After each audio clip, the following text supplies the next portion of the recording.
what are those three directions like that we see anti-Semitism coming from? The radical left, the new radical right, and the radical Islam. I think you coined it, woke right. What is the roots? And in Israel, we didn't understand that this had anything to do with us until after October 7th. So when people ask me if we're ever going to beat woke, it's biblical. The answer is no. There are definitely elements where the KGB is partly responsible. Certainly the models of the tools that we're using come from Soviet Union.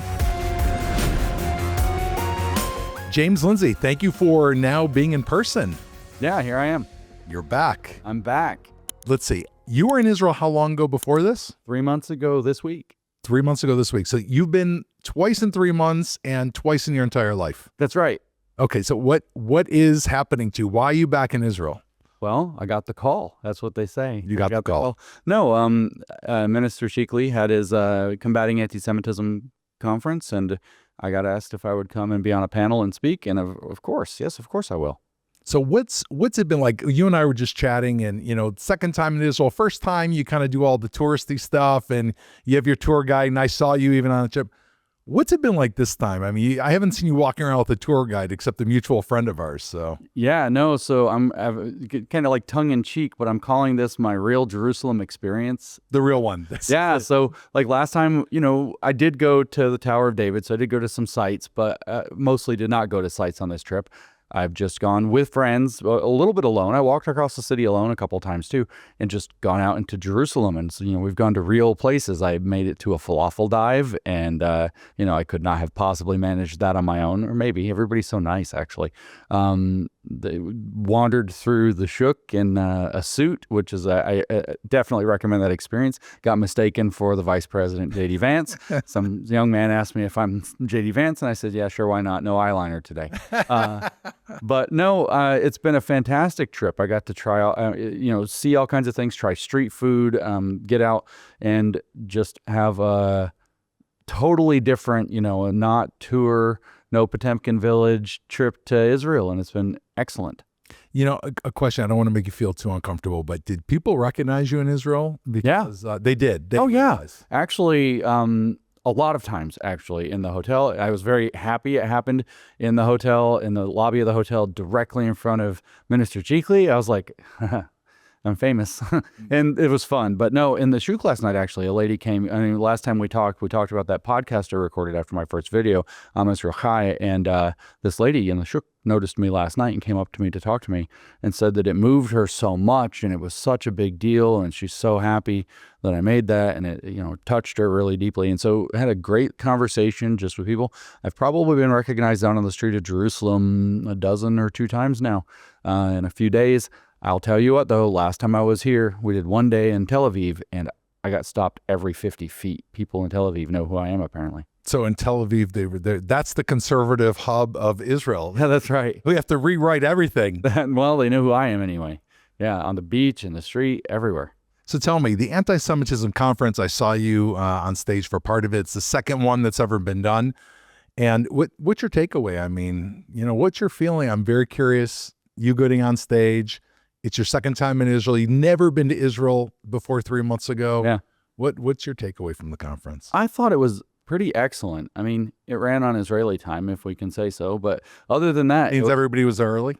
Yeah, really early. When when they said please take your seats, everyone just immediately walked over like pushing school children and just sat down, folded their hands. Everything was so smooth. No, it was a wonderful conference. The speakers that I caught, I did a lot of conferencing and a little listening to the speeches, were inspiring. The resolve that is being shown by the people that were invited to go back to their various countries, many countries, and stand for the Jewish people and for the state of Israel, and just against anti-Semitism, which of course is on the rise from at least 3 directions right now. It was really great, and it gave this a sense of inspiration that, maybe just maybe we're going to get ahead of this and turn this back around and get our free societies free of this ideological cancer again. So, what are those 3 directions like that we see anti-Semitism coming from? The radical left, the new radical right, and the radical Islam. And are we, Israel, kind of getting it from all 3? Well, yeah, well, sure. Specifically, or just the Jews? No, Israel specifically. This is actually an interesting question because I was thinking about this flying here. Back in Europe in the darkest of days, they had the thing that, well, it goes back longer than that. It goes way back, the Jewish question, right? Which is ultimately, what do we do with the Jews? Because we don't want them around. What do we do with them, right? What is the Jewish question? And now we have a proxy for the Jewish question. There are the direct anti-Semites, but there's this Israel question instead as a proxy for the Jewish question. And so from the left, you have this, let's call them settler colonialists. Let's say that they're on stolen land and pull out the whole colonial playbook and really hammer them with that. There's a little bit of trying to, pin Jews as like, the extra white of the whites from critical race theory and so on. And it had some effect, but not that much effect. But this post-colonial, settler colonialist, apartheid genocide state line from the radical left has been very successful in radical leftist circles.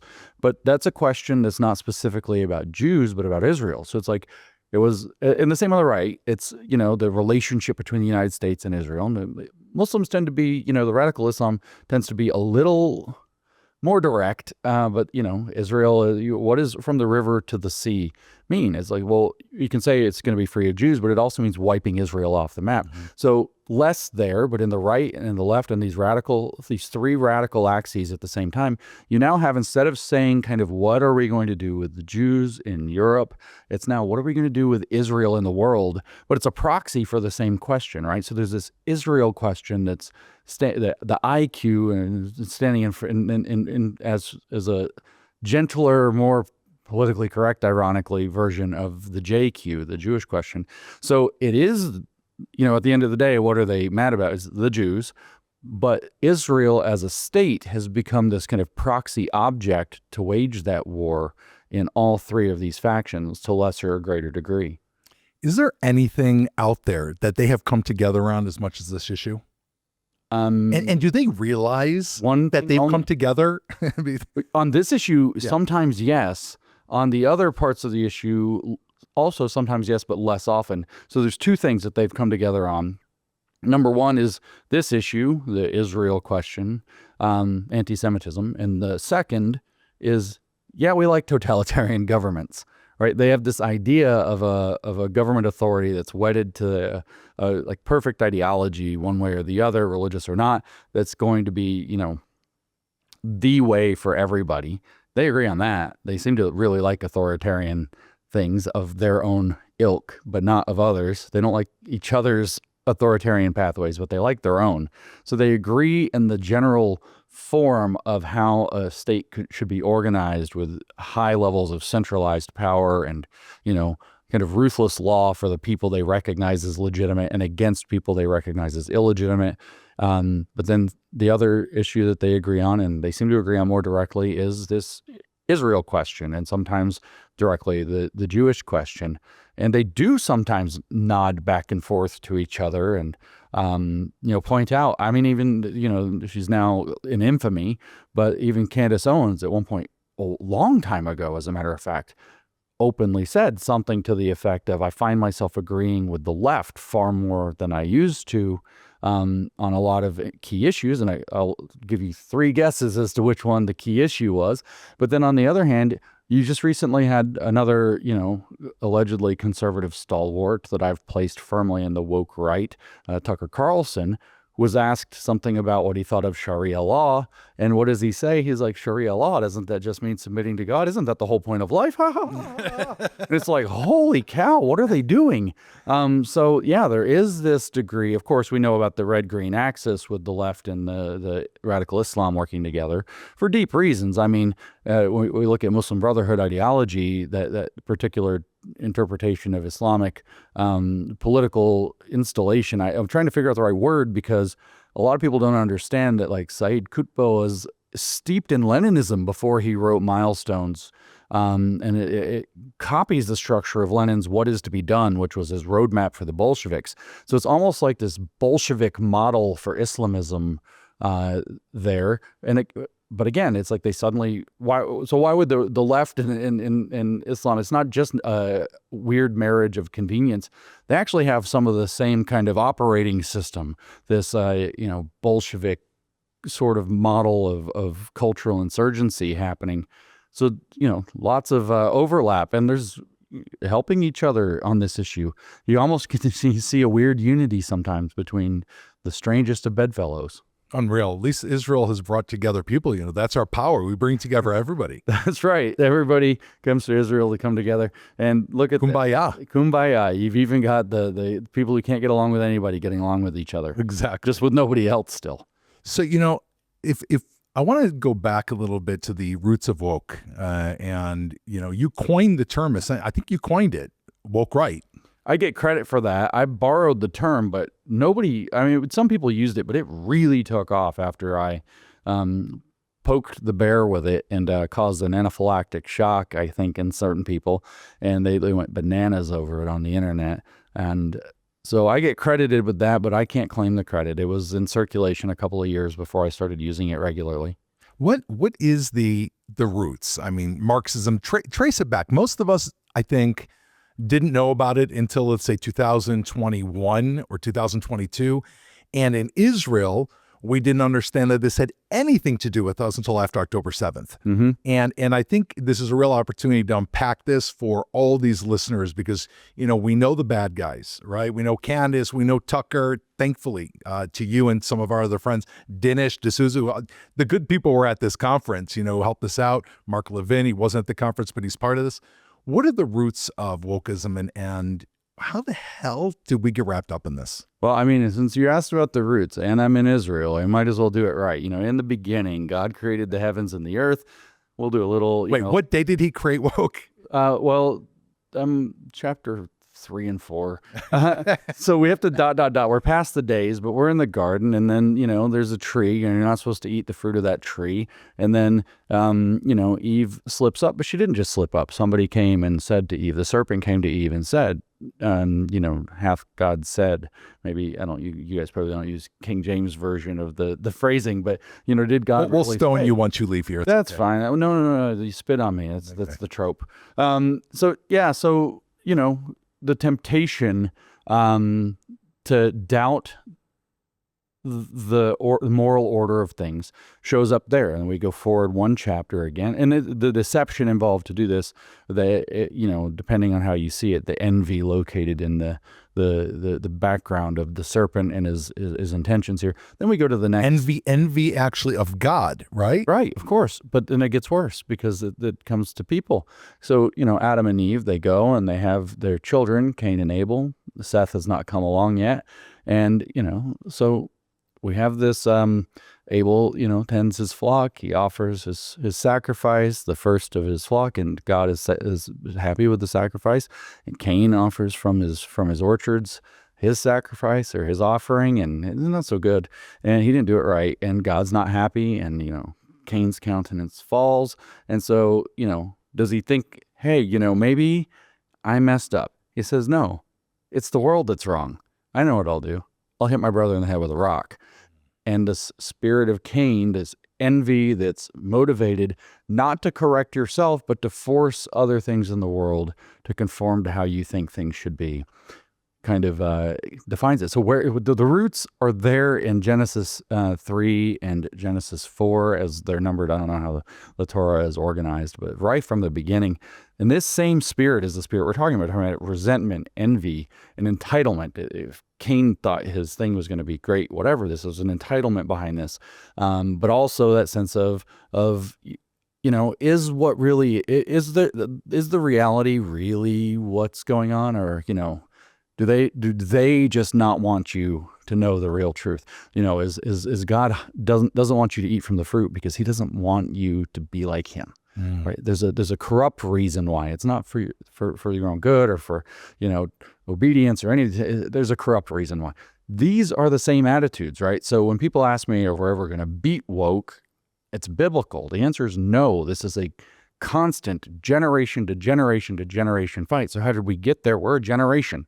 That's how. But the interesting question is how it got this bad. That was not the question you were asking. No, but how? I mean, it found its way into Marxism. I mean, or well, Marxism is kind of the the modern era, so that's like the last 500 years. What I mean, I don't mean like since TVs came out. Like the modern era's kind of distillation of all that attitude comes up in Karl Marx.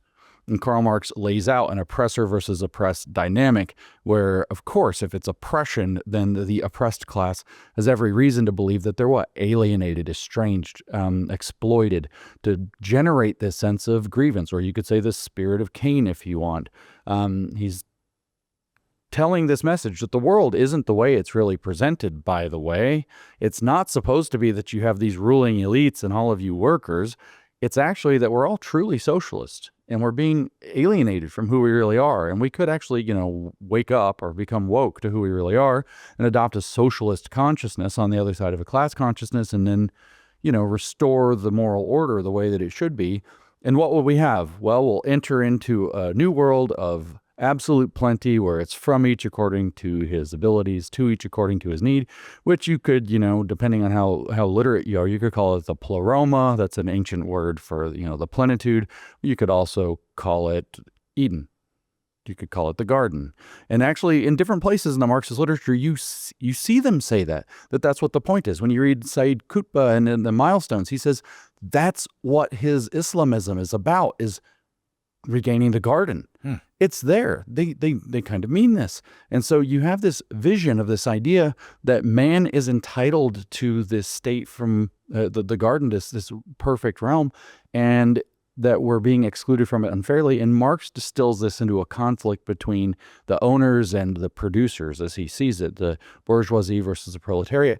And the thing is this is what I talked about, this morning. I did a presentation, kind of a lecture, or 2 lectures at the Heroot Center, at the Argamon Center, actually, and for Heroot. And I did this lecture talking about this trajectory, this origin. And what happened is I said, you had to think of it like a virus. So this is a mental virus or a societal virus. It makes institutions and whole countries and people sick, but not in the physical way and not like mental illness, but in an ideological way.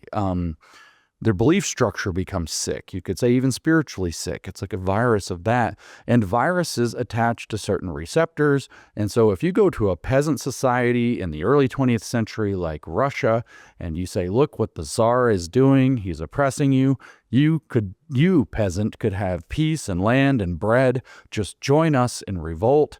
You can maybe stage a revolution and install, I don't know, a socialist republic. I don't know. Soviet one, as a matter of fact. You can get communism as the model and have this revolution. Well, then you can try this in, the capitalist West, the industrialized West, not a feudal peasant society any longer.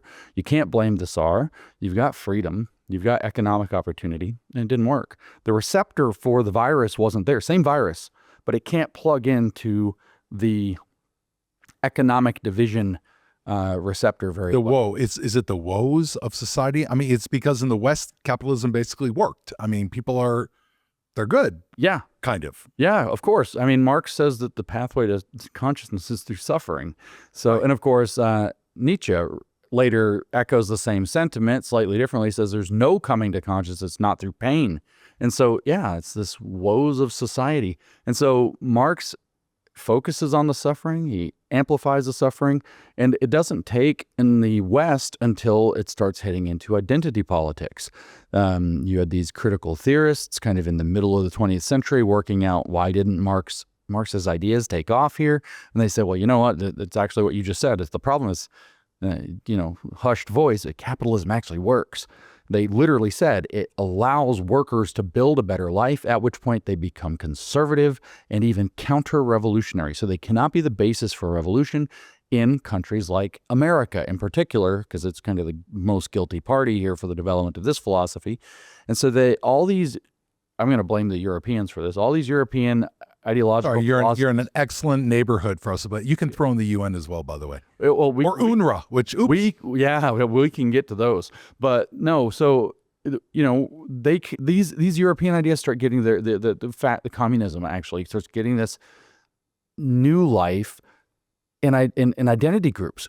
Herbert Marcuse is in the 60s frustrated that Marxism hasn't taken off, and he's writing, well, the workers are not the basis for revolution anymore. He says we need a new working class, a new proletariat. Who will it be? He says the ghetto populations, the racial minorities and sexual minorities, the feminists, all the outsiders, which are the criminals, mentally ill, doesn't name them specifically, but all the outsiders who are ghettoized by the culture that supports capitalism. All those groups have the necessary vital energy for a revolution. He says, but they don't have the ideas, and they don't trust people purveying the ideas. What are you going to do? He says, this is a white idea, basically. White. I mean, you're talking a white European idea. Oh, yeah. Focusing now on a minority population, it could be a black population. It could be, right? They really cooked the feminists, but yes, also that. So anyway, what Marcuse says is we're going to go basically and teach university students to preach this kind of like perverted gospel of grievance and oppression and societal division and, kind of identity class conflict. And the receptors for that virus were there in America in race, and they were there in sex and in sexuality. We're doing the sexual revolution in the 60s when this is happening. They were there in all of these different dimensions of identity that are less in America, but more around the rest of the what was called the first world at the time, the developed world. You had this colonial guilt that you could exploit. And so the idea was that you're going to get that same class awareness of the structure of society and the oppression and the alienation being kind of the key emotion. And then what Karl Marx said is that you supersede yourself. So you become class conscious. You supersede yourself by retracting your alienation into yourself. It says that in the economic philosophic manuscript, saying what his predecessor Hegel got right. And so now you take on as your identity factor how you feel like society's cheating you because of your group membership is the logic. And it just had to find the right receptors in each country. Here, maybe it's this colonial thing. Certainly across Western Europe, it's the colonial thing.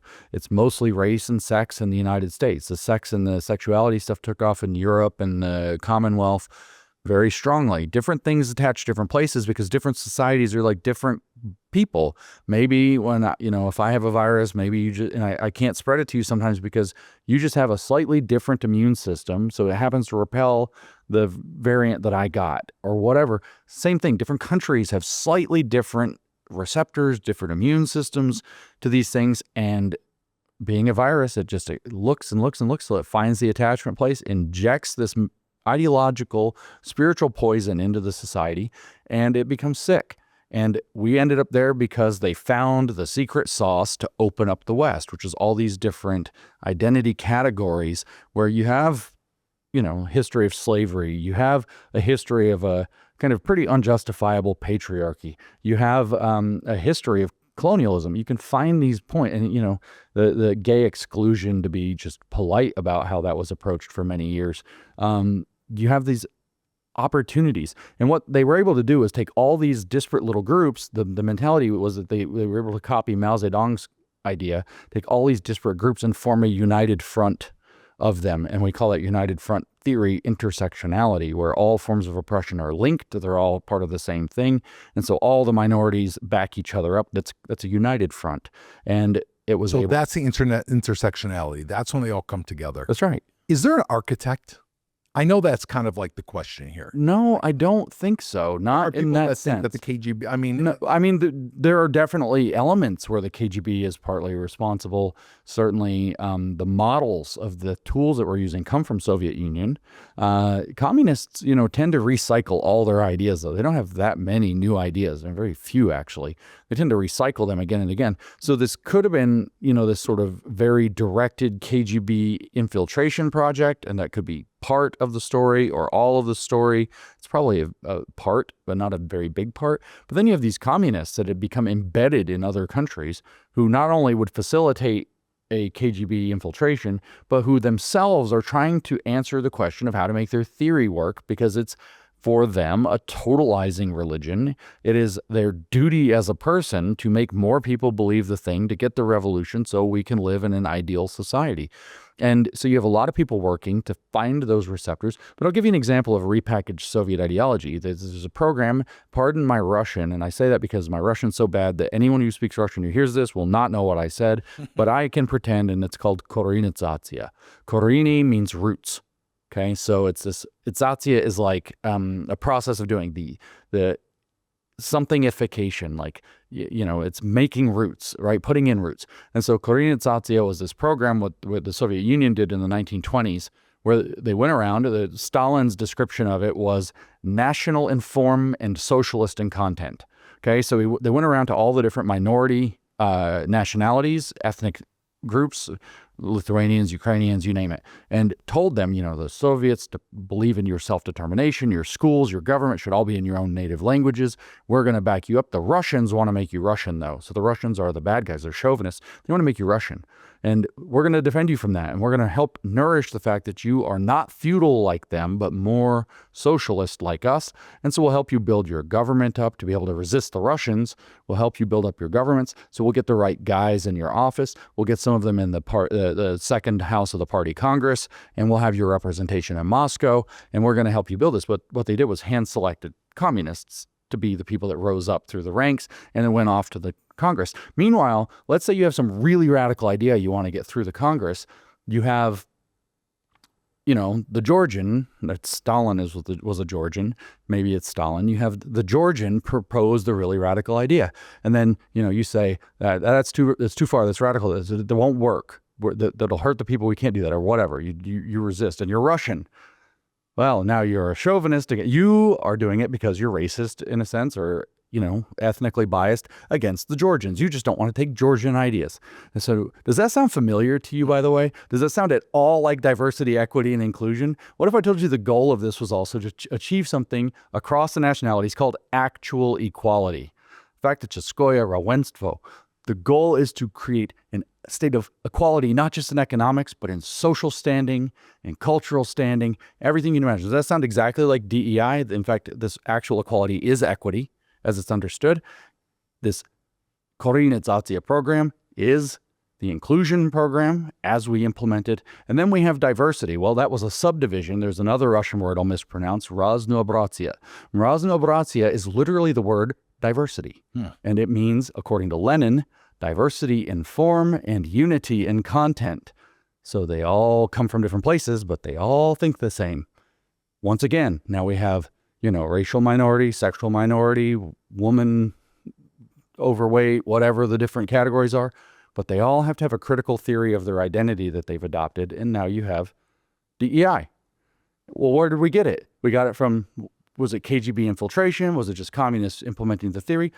Well, first, Mao Zedong took it up in China. Mao Zedong imported this. You can find him saying he imported this program from Stalin directly, used it to pit the 55 minority nationalities of China against the Han ethnicity, and said the nationalists... goes back 2,500 years. That's right. So now it's the Nationalist Party, the Kuomintang, the KMT, they want you to all be Han. They say they want you to be Chinese people. Huarun? No, they want you to be Hanrun. They want you to be Chinese Han people. They're taking away your natural ethnicity, but we, the CCP, want you to have self-determination. So Mao imports this exactly, runs this play on China exactly through the late 1920s, even 1930s, to undermine the Nationalist Party, so that by 1949 he's able to have ideologically destabilized, that he can run his coup, take power in 49, and then he continues this. He writes, speeches and things, combat Han chauvinism, combat Great Russian chauvinism from the Russians. Now it's Han chauvinism. Now it's white supremacy culture. It's the same exact program. So whether we got it from the KGB, whether we got it from the Maoists who infected the West with the critical theorists. Herbert Marcuse, would go back to him in 1969, gives an interview, and he says, certainly today, every Marxist who is not a communist of strict obedience is a Maoist.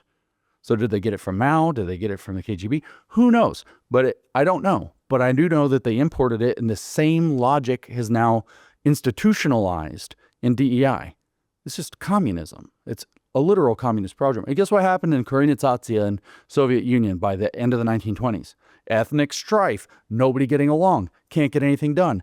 So Stalin comes along with a new program, first among equals.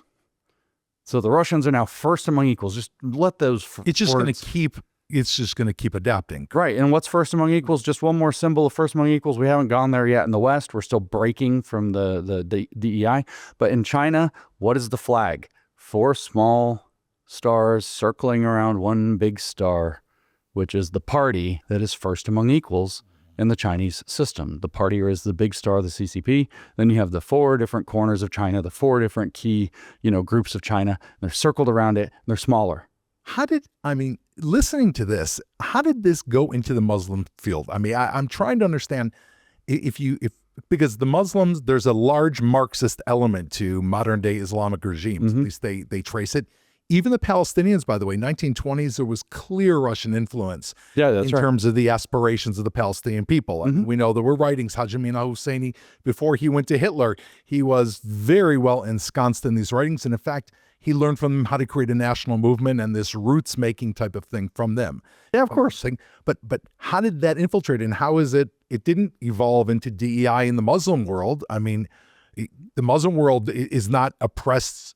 Are they? Do they have the oppressor-oppressed type of thing? They see themselves as oppressed while being by the West. By the West, yeah. By America. By America. And Israel. And Israel, of course. And that's where you guys are the colonizers. Right. You've oppressed them. That's the narrative. But yeah, PFLP was a KGB project, and the PFLP spins off a PLO. Then you actually have these characters, like I mentioned, Said Qutb writing Milestones Direct. 15 years he studies a little Nazism, a lot of Leninism, becomes very entrenched in that, goes to America, sees the decadent, awful West, kind of radicalizes to his Islamic roots, comes back and he's like, we need a vanguard. That's what the point of the Milestones book is. He says it in the very first, in the introduction, for Islam to come back as Islam, as it was meant to be, as it is supposed to be. So he's become a fundamentalist at this point. He's in the Muslim Brotherhood. The idea is that it needs a vanguard. It needs Islamist Muslims who know that they know what to do. What is to be done was Lenin's writing from 1902 for the Bolsheviks. They know what to do. And it's to systematically, chapter 4 of Milestones is about jihad, is to systematically wage a very literal and very strategic form of jihad that's based off of the Bolshevik playbook. And it works. It's really intolerant. It's very hard for people who don't know what it is to resist it. And you find out that before long that you're not necessarily a minority yet, but you're losing voting share very quickly, and you're kind of behind the 8 ball. I think that's roughly where we're getting with Western Europe right now. And you're kind of stuck. There's a tipping point behind which you're stuck. Well, a lot of these states, these Islamic states, have had to be dealing with this for a long time. And that's, I think, why when the war started, was like, well, what do we do with these refugees? And all of the Gulf states said, not us. We won't take them. We don't want them. We don't want these radicals. Canada raised its hand immediately. Well, we do. And so whether that's suicidal empathy, whether that's strategy on a kind of grander scale, I don't know. It fits both narratives. But the fact of the matter is that, this logic worked in a very kind of coldly utilitarian way. Lenin's vanguardist model can work once the conditions are right. And you just have to have a certain amount of downward mobility among the population, or this grievance-based feeling of being stuck. You read this in Milestones that Qutb has got this concept Islamic countries would be great if they were really Islamic, but they're not really Islamic, and they can't be because all these ignorant people won't let us believe correctly, and they won't let us live under Sharia, at which point we receive the blessings of God, so we'll be a wealthy, powerful, blah, blah, blah nation. And so you can, if you had lots of, say, Arab Muslims who felt stuck, why is the world developing and we are not? Why are we still behind? This is a kind of message that can be resonant to radicalize them, to say, oh, it's the ignorant world. It's the Jahiliyyah out in the world that's preventing us from being able to get where we are. And you have the victimhood entitlement narrative that's the same poison from Genesis 3 and 4 that infects the spiritual part of the mind, the ideological part of the mind, and it has the same flavors, the same roots. But I mean, the Soviets had their own purposes: control Middle Eastern politics, to basically stick a knife in the British, like lots of different things they were trying to do to create a region of instability specifically so that they could leverage instability in the region against, global geopolitical goals. They had lots of purposes for it, but look at the mess that it made, because communism's evil. Why did major people on the right adopt this? What happened to people like Tucker Carlson? What happened to Candace Owen? Why now is there so much passion towards this, neo-Marxism in the form of the woke right? What sprung up? It feels like it's, again, you've now traced that its roots go back. Yeah. And maybe we shouldn't be surprised. Yeah. But we are surprised. Right. What happened? Well, you're asking a question is what is the perfect storm that gets you here, right? And so, did something happen? Is it, what's the trigger? Certainly the perception of downward mobility, that we're losing our society to this woke incursion that's coming in. I mean, this is the same story that you saw in Europe in the early part of the 20th century, first half of the 20th century. They saw Marxism coming in. The World War comes, as the First World War comes. Germany in particular loses. I mean, if you read Mein Kampf, Hitler's very clear that if Germany would have unified, it could not have possibly lost, but it had this stupid internationalist element. And yeah, there were the Marxists, and maybe they weren't that relevant, or maybe they were, but they had infected the parliamentarians and the liberals. They'd even infected, the Kaiser, and they lost because they couldn't mobilize their resources. Now you have this downwardly mobile society. You have these exogenous factors that made it so they didn't have the unity that they needed to succeed. You find a scapegoat to blame for it. The virus of envy comes in. The alienation comes in. So you have this kind of picture of downward mobility and a search for something to blame, a kind of group identity. At that point, it was national versus international. Now it's again national versus globalist. It's a different kind of nationalism, but it's still got the same thing. Oh, it's because we're outsourcing jobs. We're doing all these things. We have this downward mobility collapse feeling, perception. Lots of it is based in truth. That creates a unstable population that's more ripe for revolution. And then what you do is you find excuses to propagandize them. As Lenin said in What Is to Be Done, you must do the agitation propaganda, agitprop as it's come to be known, and you must send it out into all of the groups of society, the bourgeois groups, the proletariat. You don't just radicalize your people, you confuse everybody all at once. So in the very kind of there's more history to this radical right. We could go back 10 years to the alt-right as it rose up. It kind of got quelled after the Charlottesville incident in 2017, and I think it insinuated itself into the respectable Make America Great Again circles, MAGA circles, and is now erupted. But a huge trigger for this, undeniably, especially with anti-Semitism, was October 7th, or I guess not really, October 8th, which is the day of propaganda. That's when the propaganda push started. Why, if we're following Lenin, which I presume the kind of grand propaganda model did, why would you only target leftists who are going to go out on campus when you can also maybe get Candace Owens to which is the day she started saying it, that, maybe it was an inside job. Maybe it was this, tapping into all his conspiracy mindset, doubt and distrust of our governments, which is kind of well earned after 2020 in particular. With COVID. But with also like in America, and it happened around the world, really, COVID was the worst thing ever. Everything had to be suspended. Everything, because the public health was so you couldn't go jogging outside in case the wind blowing from somebody else got you sick or something like this.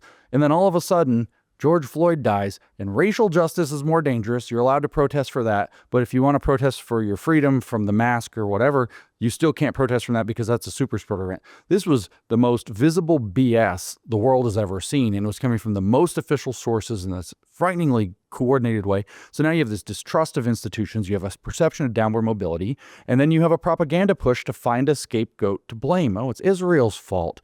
Israel did it. Israel destabilized the Middle East. Now we have forever wars.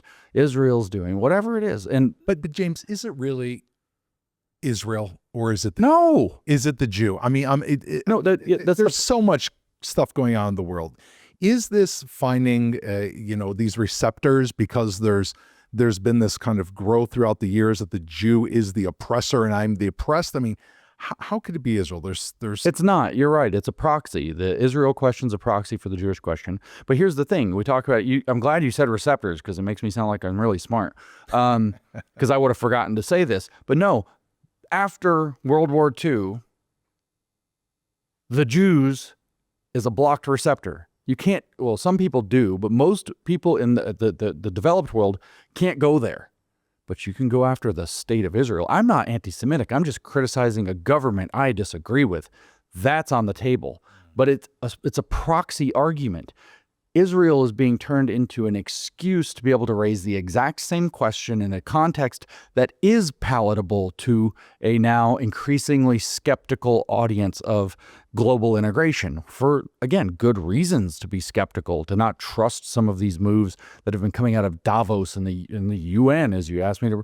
Yeah, absolutely. So Israel is a vector by which, or a receptor site by which, the classic Jewish question virus can enter the mind, and it targets all of the population at all levels following the agitprop formula.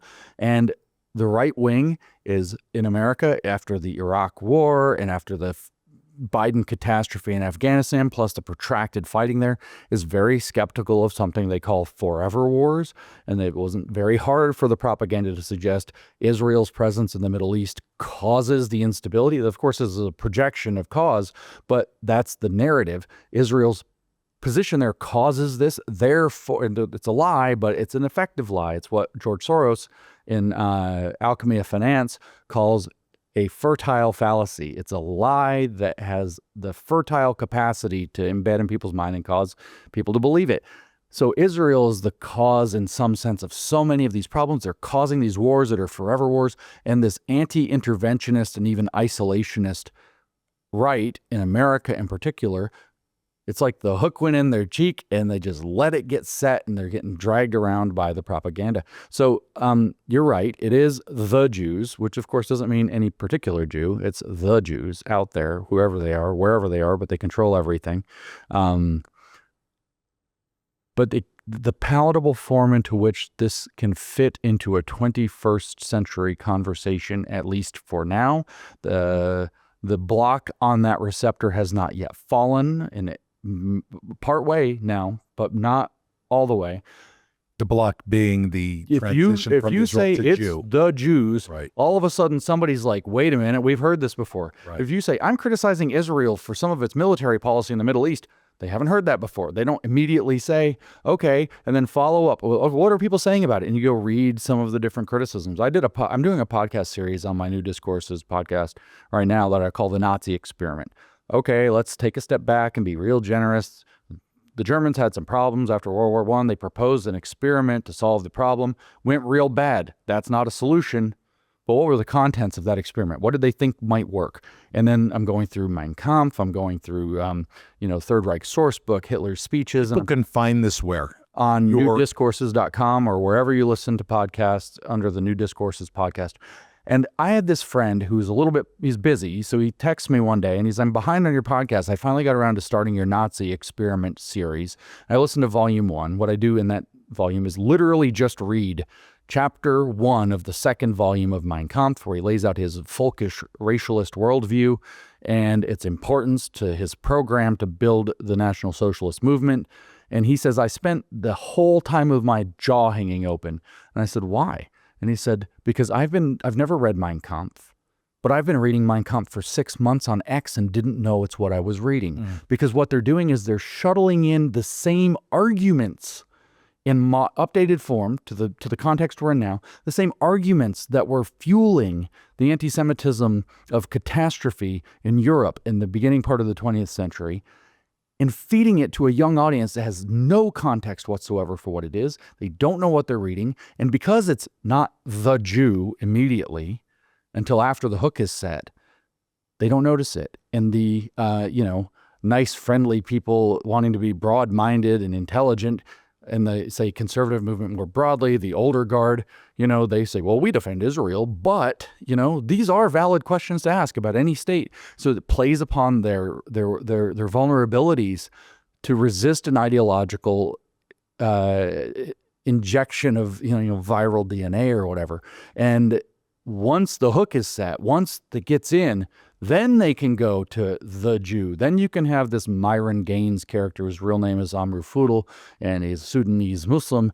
You can have this guy showing up to a Turning Point event wearing a hoodie with a Cookie Monster on it, with an oven with cookies, and it says, let them cook. But it's referring to something another podcaster named Nick Fuentes said, that he was trying to deny the Holocaust. And he was saying, well, if I had a cookie factory and I wanted to bake 6 million cookies, that's a lot of cookies. Well, maybe I could get 100,000 cookies, or how it works. He just put it in a metaphor. Then they made a t-shirt.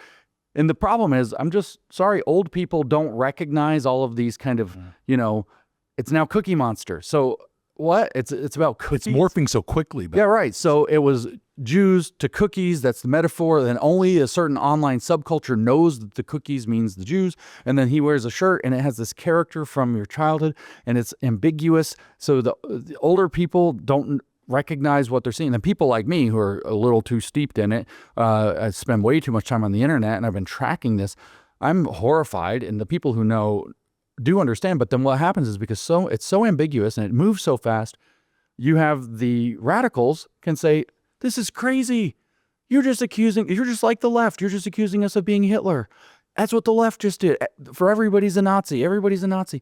You're just one of them. And it's like, yeah, except but you're really doing it, right? It's like you're actually doing it.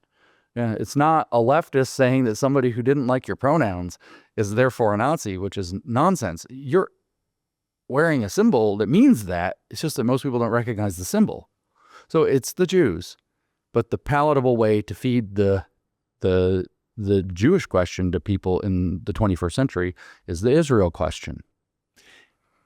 The role of language, right? I mean, this is a key. Hitler was also a master of language, and all these movements seem to be able to coin phrases. How did things like colonialism, apartheid, and the big genocide, how in the course of 2 years, or maybe it's a little bit longer, 5 years, did genocide become a parallel tune for Israel? I mean, how did language develop like this? Okay. And is it intentional? I mean, how? It is possible to point to Hitler for various aspects of this. They understood, like Rules for Radicals understands that you should always accuse your enemy of that which you're doing to take the pressure off of yourself and depend it on them. But the mechanism of this kind of sophisticated, slogan-driven language game that then transforms people's thinking very quickly, and it actually kind of turns their brain off. It actually comes from the Maoist era in China, and it's an older than communism in China. It's not a communist doctrine, but the communists took advantage of it. It's kind of a political thing in the Chinese culture, and it's called Tifa, and it means slogans or sloganeering. And so the idea is that they find very short, very simple, digestible slogans, maybe in Chinese, maybe 4 characters, which means 4 syllables that people can just kind of say or chant. Maybe it's 6, maybe it's 8, but it's a small number. It's a slogan. It's easy to repeat, easy to remember, and that you couch almost all of your mass movement politics in Tifa, into these slogans structures. Smash the 4 olds, right? Just very simple stuff like that. Pipan Dojang is like, the critical struggle, the struggle within yourself to transform yourself. They have these slogans, and when you get caught on a slogan and on a cause you've been led to believe in, your brain shuts off. Somebody gives you a challenge, it's very sophisticated, you don't think, you say the slogan. And that mechanism got imported with all the rest of the Maoism into this Western Marxist project starting in the 60s. You read them. Herbert Marcuse, who I already mentioned, cites that he loves the Cultural Revolution and how it's working in China. It's a model for what we should be doing. His identity politics model that became intersectionality is based off of Mao's Cultural Revolution kind of class.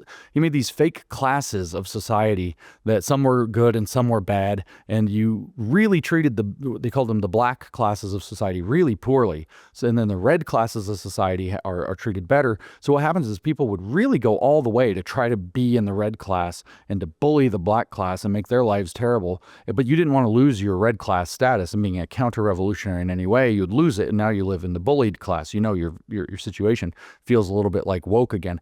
This kind of stuff, the mass line formation, was imported through education, of all things, through this Marxist in Brazil called Paulo Freire, who created an education model called Education for Liberation that went on to be called critical pedagogy, that went on to be called culturally relevant teaching to engage the students. And it's just the Maoist mass line campaign program, which of course he learned mostly from Stalin. This Maoism infiltrates, and you say, James, that's crazy to say that this Brazilian Marxist created an education theory out of communist propaganda. I mean, you go to his magnum opus. It's called Pedagogy of the Oppressed. Check me. Footnote number 10, chapter 1. This program is based off of the success of the Cultural Revolution by Mao Zedong. It's written there explicitly. Wow. It's like, I'm not guessing. I just read the guy and he said, I got this from Mao. And he's like, oh, I bet this guy got this from Mao. And so these Maoist tactics, Mao created the most successful psychological totalitarian program that where the Soviet Union, especially under Stalin, despite the KGB's skill in propaganda and mind control, the communist program in China was a sophisticated psychological and intellectual war. It was intellectual and psychological warfare on a scale the world had never seen before. Add that to the Russian propaganda capabilities, deploy these together on the West. We were sitting ducks. We weren't ready for it. And so these slogans, turn off your brain. Trans women are women. Nobody can tell you what that actually means. I mean, I can. We have 15 more minutes. Nobody can tell you what that actually means. But as soon as you say, I don't think boys or people who are born boys, you're already in your back foot, you're confused, you don't know how to say it right. Is it she? I mean, a he? I don't know which. I don't think people who were born boys and they're should be able to play girls' sports. You're all confused. You know what you're talking about. And they say trans women are women. And then if you don't say it, you're something like a transphobe, and now they're going to tell your boss and you might lose your job. This is how it works. And this is the TIFA program as the CCP implemented, even though it's an older Chinese political habit. I want to ask you one question before you have to go. And I'm sorry, I could continue this conversation. This is unbelievable for me and for all of my listeners to understand the roots of what we're dealing with, because it's changing so quickly and we're not in it as deep as you are, the average person. It's just like being hit on the right, hit on the left. You don't know who's going to turn against you tomorrow, or in your case, who finally, we have people who rise up to the top and have moral clarity. My last question to you is on your X handle, it's the anti-communist, right? Mm-hmm. It's why did you, of everything, why did you choose that, and when did you choose that? I mean, yes. This answer is so much less satisfying than you probably want. So for a long time on Twitter of old, before Elon Musk took it over and made it the new thing, I had created this kind of fun gimmick. There's this principle that seems to work in this weird information warfare space. This is all a little bit silly. I'm talking about internet culture now on a very serious show. But in the internet, usually the way that you have to deal with information warfare is a principle I would call lean in and make it funny. So you have to, if they throw an insult at you, you accept the insult, but you somehow make it funny. You make a joke out of it and roll with it. And so for a while, I would get called different names on X. Maybe I would get called, somebody would just say something, prominent and say, James is just a huge jerk. So I would change my name, my display name on Twitter after that happened, if it got enough attention to be a thing, to James Lindsay, huge jerk. I just own it. You owned it. Take it on and wear it like a joke and have fun with it. And I would do this all the time. Some of them I had a habit, and I still do a little bit, of making very immature your mom jokes. And you say, why would a serious person make a joke like your mom? Of course. But the reason is because I was always trying to demonstrate that these people don't have to be taken seriously. And it's kind of like the epitome of not being, your mom joke is it's like a meta joke. You just know you're saying it and you don't even mean it. And it's like, it's a format at this point. So I just, for a while, it was King of Your Mom and like all these different silly things, and just had fun with it. And then Elon bought Twitter and then changed the policy. Now you get punished if you change your display name. You're following the algorithm. You get your blue check taken away for 2 or 3 days while they check you out to make sure. So I can't have fun anymore. And one of the last ones that I had come across, for whatever reason at the time, I don't remember the specific reason, was I changed it to James Lindsay anti-communist. And I decided that that was actually something that could endure in perpetuity. So I made it the last change. I just haven't changed it since, because internet stuff is funnier, and comedians are funny too. This is called a callback, sort of. It's not exactly. Comedians are going to say, that's not a callback. But a callback is when a comedian, tells a joke and he makes like a funny punchline, and then later in the set, maybe the punchline is, like French fries or whatever. He just brings up French fries for no reason, and everybody laughs because it's calling back to the joke from earlier. Well, I just kind of left it there as a callback to the fact that I used to do it all the time. And it's weird because it kind of inspired a lot of other people to put anti-communist after their names too, but it's kind of a silly story, but that's the story. I used to do it as a means of kind of taking the hatred that I would get and turning it into something fun for me and for my audience to kind of be able to psychologically and socially deal with the level of attack that you get and what's ultimately a information warfare campaign being waged against us through social media. And it's funny. James, I have to tell you, I don't think that that's an insignificant story. I think Israeli public relations is looking for something to do, and maybe we need to lean in and lighten up the atmosphere, because up till now, we have been raised with this kind of ADL, Anti-Defamation League, go after anyone that insults you, and today just feeds right in, right? It feeds right into kind of this idea that the Jews are controlling. Maybe we just need to copy you and become the anti-communists, the woke, right, whatever you want to call us. And Jews are historically known for being really funny. Right. So Jackie Mason, we need to bring him back. Yeah, or Mel Brooks is hilarious. And then, every rabbi maybe ever, that I've not met a rabbi yet who doesn't, they've got to exist, but I haven't met one that doesn't have a fantastic sense of humor. I'm always impressed with how humorous they can. This is your wheelhouse. But another wheelhouse too, the two principles are lean in and make it funny, or lean in and make it classy. If you step into whatever the insults are, but I'll also tell you, since I came here last time, my Instagram algorithm figured out that I've been to Israel or like Israel or something. And so it propagandizes me with your food culture, with these young Israelis making Instagram reels, just talking about, Jewish things or life in Israel. It's not like some propaganda reel. It's people living life. Of course, it's like Tacos Luis and all these restaurants, and I'm like, I've got to go back and try all these restaurants. I don't know if they're even good, but they look good on the Taco Luis is very good. Yeah, that's what I hear. But yeah, that's kind of just putting out. You come here, you fall in love with this country. You have to have a really strong, weird, paranoid hatred not to, or just some off, weird, bad experience that's not the norm, and you fall in love with this country. So people just, especially younger people, just showing and just telling, okay, so from the outside perspective, a lot of Jewish stuff's a little weird. Okay, so you step into it, you admit, and it's a little strange. Why do we do it? Oh, it's because it builds community. We're a little weird, but we're all weird together, and we recognize each other for doing it. Yeah, of course I want a bacon cheeseburger, but, I want my community more, and I want to honor what it symbolizes as the next step after that even more. And that brings us together in a deep way, and it ties us not just to each other and to a community, but to a principle and to a scripture of timeless roots for civilization. It's a freaking amazing thing when you start to get a little too real about it, but it can also be a 19-year-old Israeli talking about, like, you think this stuff's weird, let me tell you some real weird stuff. And, then making the point of why it's cool. It's incredible. James, I have to tell you, having kind of shadowed you, stalked you over the last 3 days at the conservative conference, the anti-Semitism conference, and today the lecture at the Herod Center, I think I speak on behalf of a lot of people that you should feel welcomed home when you come to Israel. And I know your home is the United States and you stand for fantastic values for the United States, but I think you really show the closeness between our two countries. And this is at a time when that is incredibly important, both for Israelis and Americans. Thank you. Thank you for joining our show, and thank you for being here. Yeah, this is absolutely my pleasure.